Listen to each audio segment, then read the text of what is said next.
This is Julianne Condia, host of Rewritten. Thank you so much for listening to the following broadcast on Public House Media.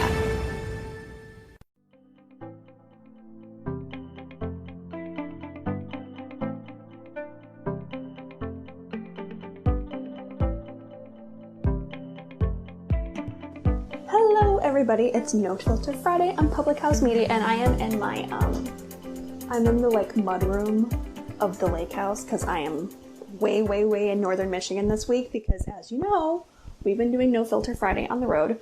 Unfortunately, last week sucked, and Jason and I, my business partner, we did this whole pre-tape thing about Ellen and cancel culture and how we run sets and all of that stuff, and the file was corrupt after we did all of it, and I just missed a flight. And I had to get on a flight at 5:30 in the morning, so I just went and I cried for a while. That was my business plan of the evening. But anyway, so look at all these beverages that we have. Look at it, beverages on beverages. But I'm not having anything because I need to go to bed soon. Anyway, we've had some major progress as far as #MeToo at home and also away. So David Bobke, is that you? Can you leave me a comment if it's you and if it sounds okay? Please. Oh, I'm pulling my headphones out. Stupid. Okay. So, two major things. Well, we're going to start with home first because I'm home. The US Marshals are doing a covert operation where they're going in and they're rescuing kids that have gone missing and have been sold into the sex trade. So they've done one in Ohio, and then they did another one in Georgia, I think. But basically, the Ohio one was 25 kids, and I think the one in Georgia was almost 40. It was 38 or 39 kids that had went missing, been sold into sex trafficking, and they rescued them. Yay for having you back. David Bobke has the patience of a saint. Most saints have to wait 10 years and perform miracles while they're dead, and then they'll think about becoming saints.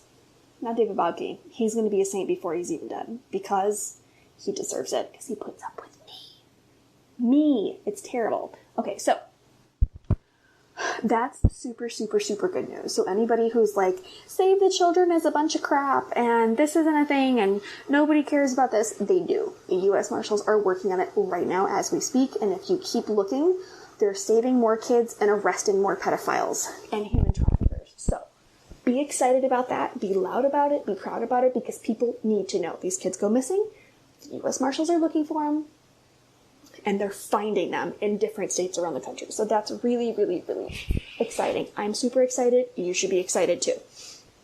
Also, okay, so that's the home thing. And then away, some really exciting stuff has happened. So, well, one of them's exciting, one of them's not exciting. But they're kind of two cheeks on the same ass, so we're gonna go for it.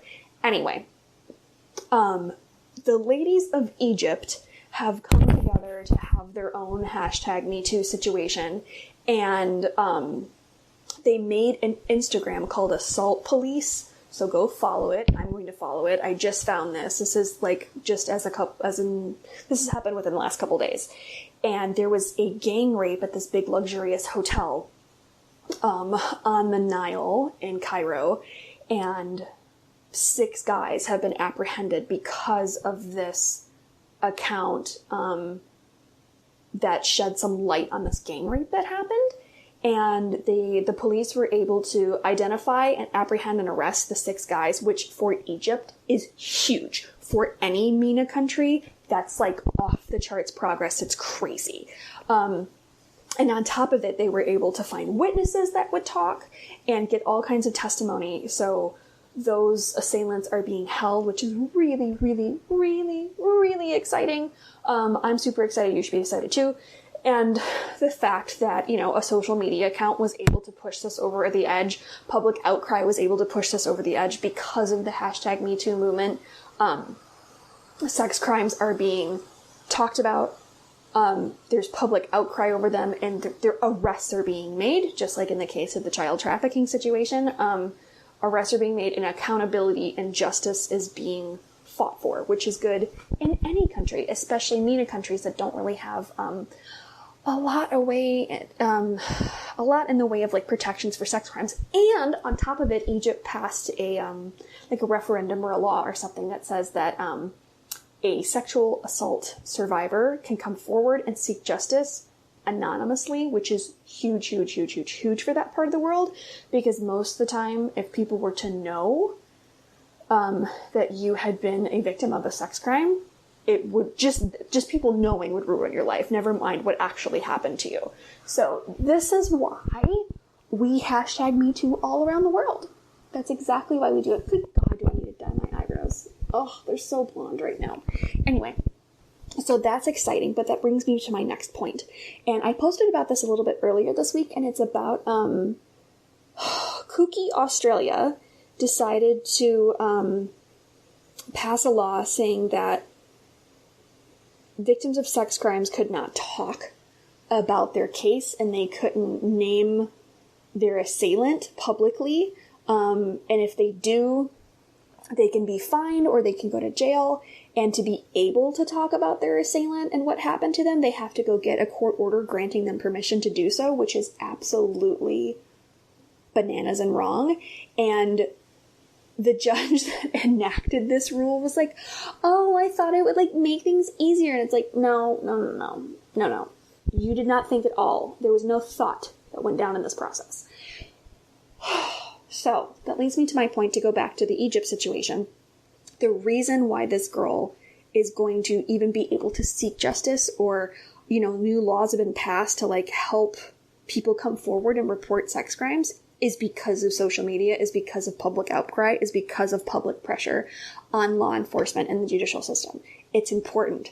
We can't let that be taken away from people, because by and large, the law enforcement of the world and the judicial systems of the world don't believe that these kinds of crimes, A, are worth doing anything about, or B, are, that they actually hurt people, which is wrong, which is a huge problem that we've been having. And this is something that the Me Too movement can, if it doesn't solve it, it'll at least make a dent in it and improve the situation for stuff. So check the laws that you have on the books in your local area as far as talking about sex crimes, whether you're a victim, an assailant, whatever, and just see what it says.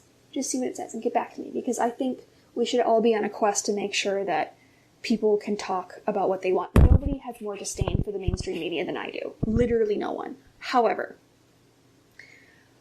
in the court of public opinion, it's kind of necessary, and law enforcement and the judicial system doesn't care until they have a scandal on their heads and they're forced to go investigate and prosecute sex crimes, especially in the way against children.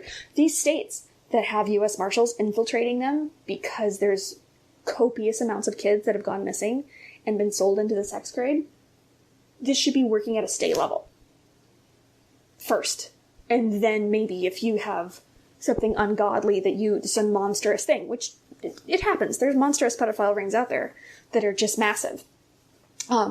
Then you can have some US Marshals, but this should be taken care of on a local level, at least to start with. And then you can have some federal support. But anyway, that is enough No Filter Friday for this week.